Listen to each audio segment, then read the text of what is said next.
Hey everybody, this is some guy named Rob from On Your Marks Wrestling, and just like the WWE, I'm phoning it in this week as I do another Rob Recaps Raw.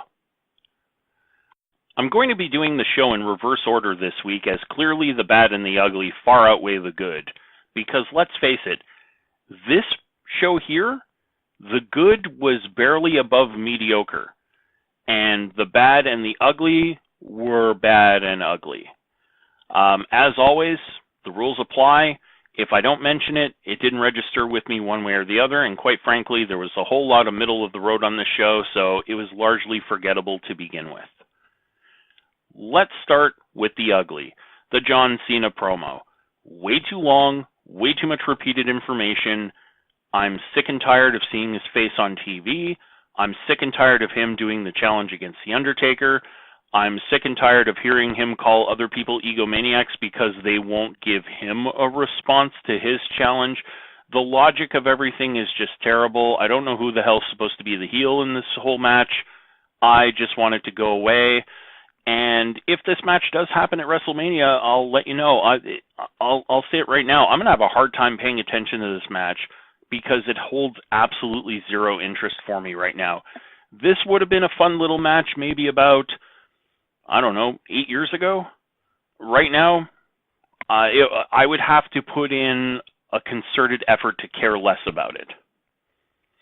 Speaking of things that I would have to put in a concerted effort to care less about, the UltimateDeletion, another in the ugly category. This should never have been a main event. It should never have made it to air. I don't know what the appeal is with this match. I saw the original in TNA and I thought it was stupid. I think it's even worse now. I think the broken/woken Matt Hardy character is horrible. The promos are terrible. The character is just annoying. Matt Hardy looks like he can barely move inside the ring. So clearly all the years of TLC matches as a tag wrestler have finally caught up with him. He's not compelling. He's not credible as a single star. And I just want all this to end. The problem is with it ending, where do you go from here? WrestleMania's in 3 weeks. So this was completely pointless and stupid. I could go on at great length about how pointless and stupid all of this was, but I won't because I just don't have the time to get into that sort of thing right now. Moving from the egregious and ugly to simply the bad, I can't be the only one who thinks that Asuka is having all of her heat siphoned off in order to set up a match that she's not even going to be a part of at WrestleMania. I get that you need to establish Nia Jax as a very credible threat and that you have to establish Alexa Bliss as a very strong champion, but does it have to come at the expense of Asuka, who is really supposed to be billed as this kind of unbeatable person? She's the unbeatable Empress of Tomorrow. She is the future. She is going to carry on this undefeated streak. And honestly, they don't make her look all that strong. In the last few weeks, she has been very, very giving in the ring and not getting a lot of that heat back. She's not getting any kind of real retribution after matches, even though she wins. She's taking a lot of punishment, but not dishing it out. It's kind of the exact opposite of how most of her matches went before the Royal Rumble. I've noticed that since the Royal Rumble, she looks a lot weaker, or at least a lot more vulnerable to losing than she ever did prior to the Royal Rumble. In fact, as recently as New Year's? Was that when she faced Alexa Bliss the last time on Raw? She pretty much mopped the floor with Alexa Bliss within about 4.5 minutes. And Alexa Bliss got in not a whole hell of a lot of offense, and basically the match was dominated by Asuka, who won easily with a submission hold. This was almost the exact opposite, and the ending of the match was terrible as well. Still in the women's division, and things that I don't like, not pulling the trigger on the Bayley heel turn. Look, we get it. We know. There's friction between her and Sasha Banks. Just get it over with. Can we have matches that are not added to the card of a pay-per-view the week of the pay-per-view? Right now, the WWE is pulling the exact same thing that they did with Fastlane, where matches are being added the week of the pay-per-view. We need to stop doing this. I want storylines that are building towards something. I want the drama to be at its maximum by the time we get to the biggest show of the year, not having WrestleMania be part of that build of the drama. It should be the blow-off to the drama, and it doesn't look like it's going to happen here. The next thing that I really didn't like, tons and tons of filler and video packages. How many Matt Hardy promos did we see through the night? The answer is too many. One Matt Hardy promo is 6 too many. We got, 3, 4 separate Matt Hardy vignettes before we even got to that Ultimate Deletion. We had an entire video package before the Asuka-Alexa Bliss match. We had yet another Ronda Rousey thing that seemed to go on forever. It was a lot of filler. There's, the WWE is not new at putting on 3-hour shows. They are not new at this. This is not a new occurrence. They've been doing this for quite a while. Why do they not have enough programming written in to fill those 3 hours and give a continuous flow of action, with the ebbs and flows of matches?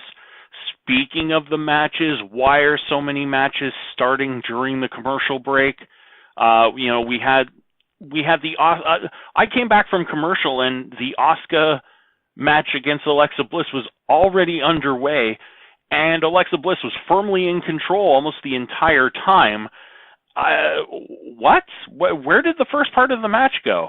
The Titus Worldwide versus the Revival, the entire introduction of both teams was done during the commercial break, and the match was starting as we come out of commercial. What is going on? Why is the production so inept? Or why is it set up to be so inept for people who are outside of U.S. markets? Yeah, I get it. Some people inside U.S. markets are getting this without the commercial breaks, or the commercial breaks are in slightly different places. Why can't we get that up here? Why can't we arrange it so that way it's broadcast the same way everywhere, so we get the same type of deal that everybody else gets? I don't get it. That makes no sense to me. It just makes the product look sloppy. Okay, I got a bunch of it out of my system. I'm going to get to the good. I promise I'm going to get to the good.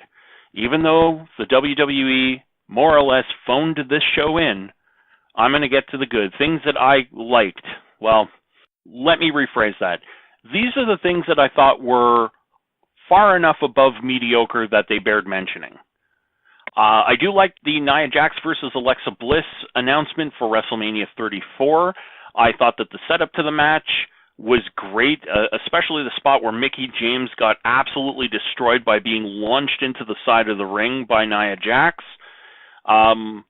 It made her look very strong. Shame it came at the expense of Asuka kind of losing heat. I liked the Cesaro versus Braun Strowman match. I thought it was great. Like, Cesaro can't put on a bad match. It was just great to see. And when you get a guy like Cesaro who can wrestle against big guys, wrestle against fast guys, wrestle against technical guys, wrestle against brawlers, and still make himself and his opponent look really good, I mean, it's win-win all around. I don't know why this guy hasn't gotten a lengthy title run. Why do people not see the potential in this guy? But then again, you could ask the same of about half a dozen other guys on the roster, because a lot of guys are being overlooked left, right, and center. Another thing that I really liked, Mark Henry being announced into the WWE Hall of Fame. Really great guy, incredible athlete, especially for his size. I actually was watching the NBA Slam Dunk competition the time that he participated in it, and was actually slam dunking basketballs, which is something that is incredible for a man of his size. Another thing that I really like about Mark Henry being inducted, and not just Mark Henry, but just all the inductions that are happening this year in general, is we are running through so many wrestlers that are being sort of railroaded into the WWE Hall of Fame. It's going to get to the point where by this time next year, they're going to have to induct guys like Lee and I. So that's exciting. That's Lee's joke, by the way. I'm amazed that he didn't put it into his own Raw review, and I'll give him full credit. I thought that was hilarious. Another thing that I really liked, Michael Cole apologizing for the Ultimate Deletion. both in his words and the look on his face, said, "I'm really sorry that you have to waste your life doing this. I'm really, really sorry. Please don't blame it on me." I thought it was fantastic because, quite frankly, that's the type of apology I needed. I needed it before and after the match, but at least they got half of it right. And finally, now this is going to be one that's a little bit controversial because some people think that this is the ultimate disrespect to the performers. Some people think that's an ultimate disrespect to the business. Personally, I like the fact that the crowd is putting up their collective middle finger at Roman Reigns and cheering when it's announced that he's suspended, cheering when it's announced that he's not in the building, and chanting, "You deserve it," when he's being strapped to a backboard after being beaten with a chair while handcuffed by Brock Lesnar.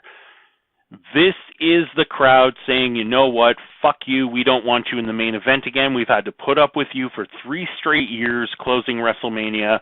We don't want you closing out a 4th. We don't want you as the Universal Champion. We don't want you to be the face of the company. We are tired of you, and we want you to go back to the mid-card where you belong." I hope the crowd keeps this up. I hope they hijack the show at WrestleMania because I don't think the match between him and Brock Lesnar is going to be anywhere near as good as people think it might be. Their first one really wasn't all that great to begin with. So yeah, I'm okay with the fact that the crowds are voicing their displeasure. This is the type of thing that I point to when people ask me if I'm subscribed to the WWE Network, and I say no, and they kind of look at me all puzzled, like, "Well, you have a wrestling channel. How come you're not subscribed to the network?" And my answer is very simple. These types of shows and these types of angles and this type of crap that we have to put up with as fans, this is the type of love and care that they're willing to put into a show. Their flagship product. Keep in mind, Raw is their flagship show. This is the one that should get the most attention, should get the best of the best. If this is the type of best of the best that I can expect, why am I going to give more money to the company to basically shovel out more crap that I don't want to watch? This show is mediocre at best. It reached the levels of mediocre. It failed to reach the levels of mediocre for more than half of its 3-hour runtime. That's not a good track record. So what's the incentive for me to give them more money to just keep doing more of the same? Make the product better, then I'll consider it. WrestleMania is going to be my litmus test. If WrestleMania really is crap, if we're looking at another like WrestleMania 11, or God help us all, another WrestleMania 9, yeah, I'm not going to be shelling out any money for the WWE Network anytime soon. If we can maybe raise it to the level of a WrestleMania 10, because I don't think we're going to hit the heights of a 20, and definitely we're never going to get near to an X7 ever again. But yeah, if you can get it up into the upper third of one of the better WrestleManias that I've seen, give me a strong Raw after WrestleMania, I'll consider busting out the credit card for the WWE Network.